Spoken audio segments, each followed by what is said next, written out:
Yo, what's up everybody? Welcome back to the kitchen. Another episode of MarkieMaurk. I'm actually filming this on Thanksgiving. I'm gonna try to drop it this evening, but got some family arrangements to get to, so I don't know if that's gonna happen or not. But anyway, I wanna wish everyone a happy Turkey Day. Thank you all for tuning in again, sticking with me. Any newcomers, welcome to the channel. Anyway, what I'm going to do for y'all, it ain't a turkey, don't worry. Now I will be doing an epic turkey video. It's going to be my very next video. I'm going to start on that this evening, but it won't be done until tomorrow. But I would totally add it to your holiday arsenal, and honestly, once you try it, you'll add it to your regular arsenal, because everybody knows how much lunch meat costs. And if you get a 20-pound turkey for 15 bucks like I did, there ain't nowhere you can get 20 pounds of lunch meat for $15, people. So anyway, thank you all for tuning in. I hope everyone's having an absolutely wonderful weekend and a wonderful Thanksgiving.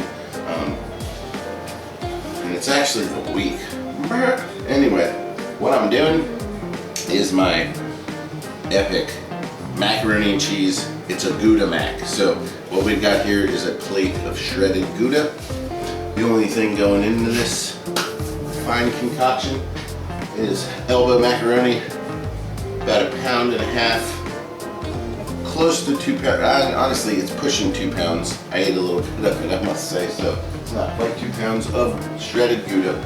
And then I'm gonna make a roux to make the cheese sauce, because you don't make mac and cheese without a perfectly delicious cheese sauce. And the other thing going in here is bacon bits, a little bit of breadcrumbs on top. So anyway, guys, without further ado, I'm gonna get rocking and rolling on this, and y'all stay tuned, because it's gonna get real delicious up in here real quickly. See you in a second. So what we got here is 2 pounds of elbow macaroni. We got a nice pot of boiling water. Remember to always drop some salt in your water. Not only does it make the noodles a little softer, but it just adds a little extra flavor to them, and it makes your water boil faster. Now, I've already done that, so all I'm doing is the drop. I'm gonna stir that, let that get rocking and rolling. Got my bacon bits already fried up, because everybody knows how to fry bacon. But if you have tuned into my previous episodes, you saw me pull my bacon out the freezer, let it thaw for like 20 or 30 minutes. And you'll know when it's right, because when you run a knife through it, it'll just chop oh so easily. And that is the way to chop your bacon. I like to pre-chop it before I do my bacon bits, because it just fries up much better than frying up whole pieces of bacon and then having to chop them and everything. So anyway, guys, I'll be back y'all in just a moment. Say, what's up, YouTube? What's up, YouTube? That's my boy. That's my little nephew. He's rad. He's cool as a cucumber. All right, so the macaroni, the elbow mac is done, and we got the little mini elbows.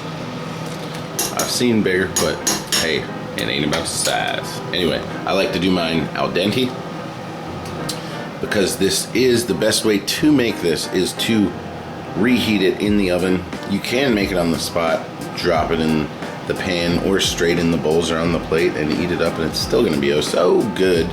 But the best way to do it is to mix it all, top it with some breadcrumbs, and then throw it in the oven for about 20 minutes on 400, and you're gonna get a nice crust on the top, and it caramelizes the top layer of cheese, so it gives you like a little extra specialness. Anyway, y'all, I'm gonna strain this pasta, and I'm gonna get going on the roux, and I'll bring y'all along for the ride. You riding shotgun, stay tuned. Yo guys, just a quick tech tip. If you are gonna bake this and it ain't going straight from being made to on the plate, make sure you hit your noodles with cold water, because if you let them sit in that colander, in that strainer, just hot out the pot, it will blow your mind how much more they cook. You'll be wondering why are my noodles mushy? I tasted them and they were al dente, and what the heck's going on? That's what it is. So you gotta hit them with cold water to drop that temp, then they'll be set right where you want them. If you've had a hard day and you can feel it in your back, reach for a bowl of the smoky bacon Gouda mac. It's game time. Alright, time for this roux. And another shout out to my culinary arts instructor in high school, Chef Jazz. He's the one that taught me how to do this too. He really taught me a lot of stuff. Love the man. Anyway, pound of butter in your pot. I drained the noodles out of that same pot using the big pot because it's going to be perfect. Once I have the cheese sauce right on, then I'm going to dump the noodles in there, give it a fine mix, add the bacon and the bacon grease because that's just extra flavor, and you got to bring it down to Flavor Town, y'all. So anyway, so my roux, 1 cup of butter, about a ½ cup of flour, 1 stick of butter, ½ cup of flour, and all you're doing is you're browning, not even browning, you're cooking the floury taste out of the flour, and you'll know when it's right, when your roux is right, which of course I'm going to bring you in for a close-up, but once it's golden brown, like a nice toasted marshmallow, you know it's right on the money. As soon as that happens, that's when you add your milk, and you pour it slowly, and for this batch, I'm doing 4 cups of milk, 1 stick of butter, ½ cup of flour, and of course I'll have all the ingredients in the description at the bottom of the video so y'all can rock and roll on this. And if you're doing a 1 pound box of noodles instead of a 2 pound box of noodles, just take my recipe and cut it in half. Ain't that hard. I ain't good at math, but it's doable, I promise. Alright, people, so that is the consistency you want your roux to look like. Kind of like a thin Play-Doh-y texture. And you can see it's cooking and bubbling away. I'm rocking medium heat right now on the range. And in this process, you do have to keep stirring. You don't want to ever let it sit too long in one place, or you risk burning it. But at the same time, you don't gotta freak out if you walk away for just a second, which I'm gonna do now because I'm gonna put the camera down. But as soon as that is just a little more golden brown, and what I do is I smell it. I wish I could smell what that smells like, but as soon as you smell more butter, less floury smell, you know it's good. Like I said, a little bit of golden brown texture.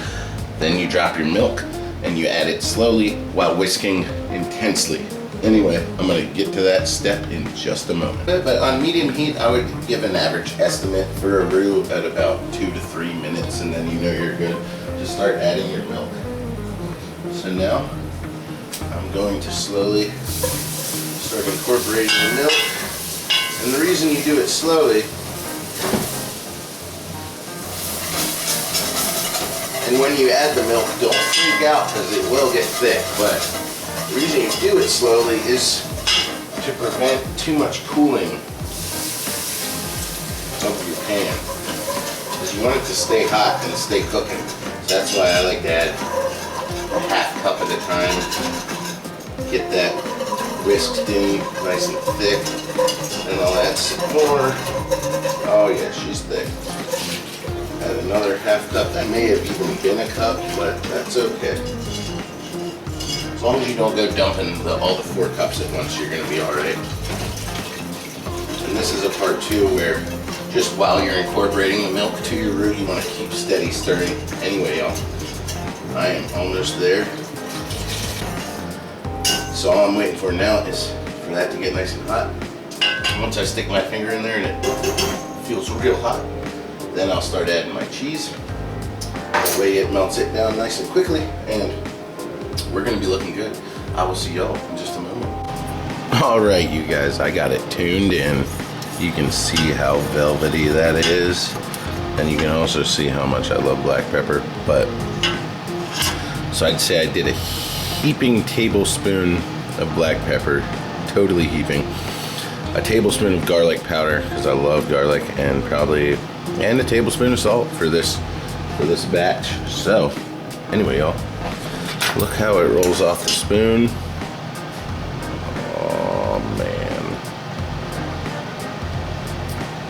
and I tell you what, people,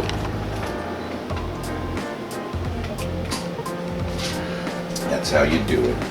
Anyway, guys, I'm gonna get to mixing. I'm gonna drop this bacon in there, and then I'm gonna drop the mac in it, mix it up, drop it in the pans, and I will be back at y'all with the money shot.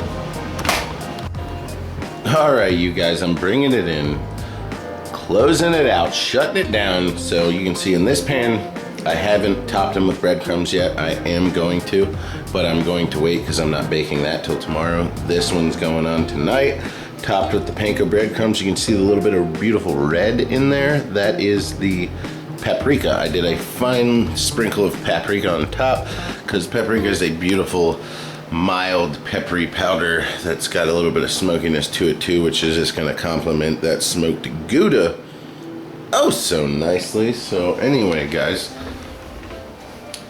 thank you all for tuning in. Hope everyone has a blessed Thanksgiving. Stay safe, stay healthy, and until the next one, which is gonna be epic, I will catch you all on the flip side. Later.